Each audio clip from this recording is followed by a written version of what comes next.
Welcome to the Fairy Tale series.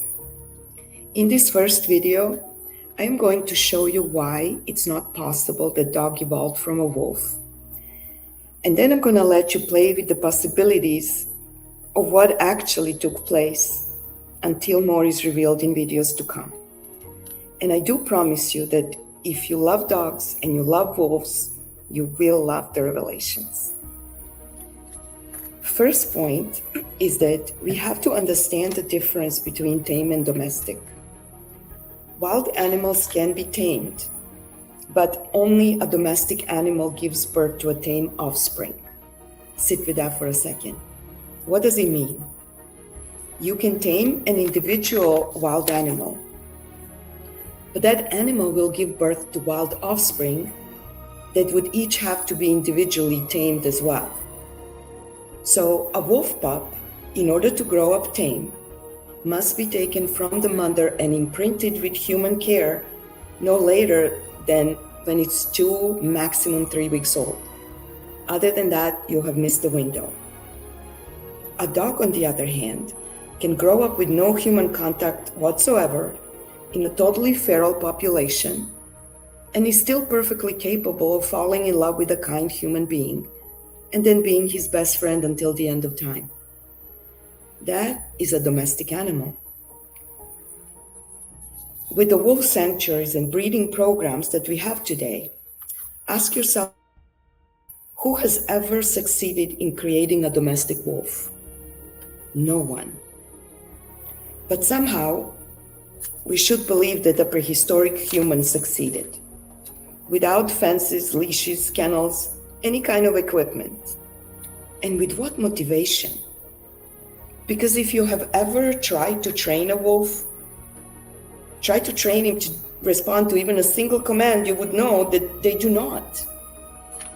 And then why would a human being in prehistoric times even try to do such a thing with a wild animal that can cause him to bleed?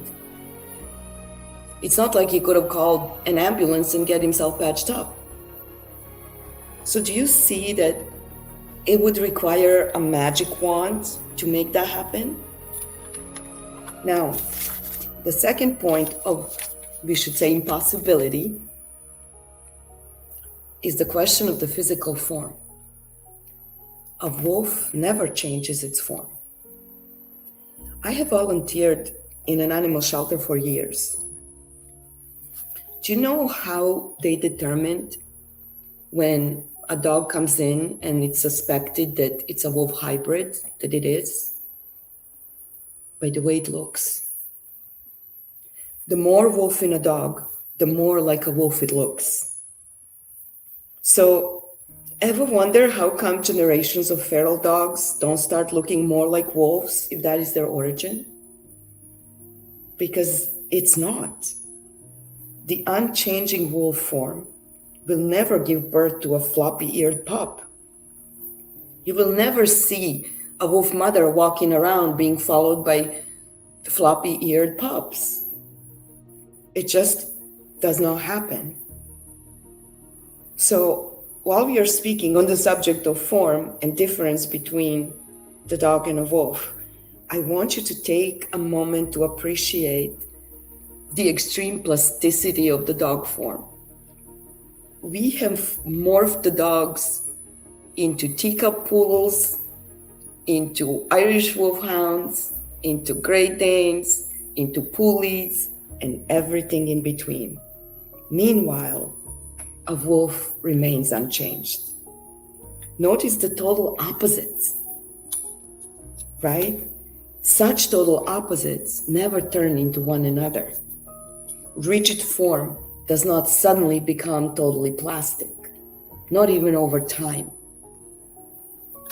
So again, it would take a magic wand.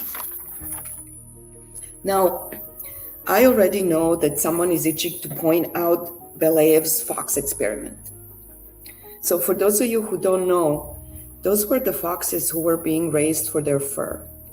And essentially, the people decided to make them friendly so they can essentially handle them and kill them easier. Now, over few generations, those friendly foxes started giving birth to offspring with patchy colored fur. Backfired because now they couldn't sell that as fox fur any longer.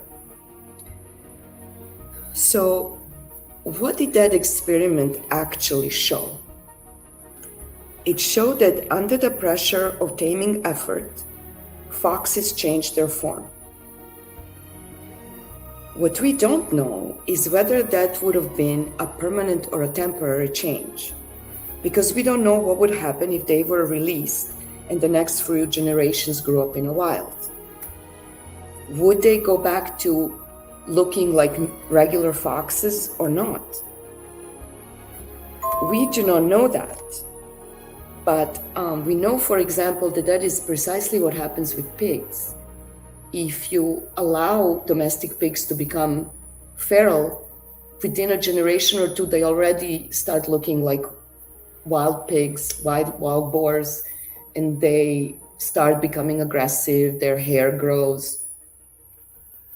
But another thing we also know is that that never happens with wolves. And after all, our theory says the dog came from a wolf. Now, another theory emerged, which was really in response to realization that taming wolves could never result in dogs. Now, that was the theory of a flight distance, namely that the population of wolves who could tolerate closeness of human settlements fed from dump sites, and so over time, entire populations evolved into dogs, as opposed to taming the individual animals. Now, to entertain that theory, you would have to forget everything I just told you about the wolf form. But let's entertain it for a second, shall we?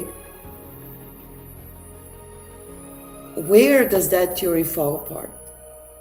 It falls apart in the present time, because we have human settlements, we have dump sites, we have wolves, but they do not hang around. Go to the Yellowstone. Are wolves the ones going through your trash? Or do you celebrate if you get a sighting of them because they never come near humans? We have to observe nature, and we have to use logic. So I hope I stirred up your curiosity. If that curiosity is getting the better of you, I did write a book on a subject. It's called Dogs, Their True Origin, Function, and Future. And I will pin it in a comment below. Other than that, I will see you in the next video when more will be revealed. Thank you.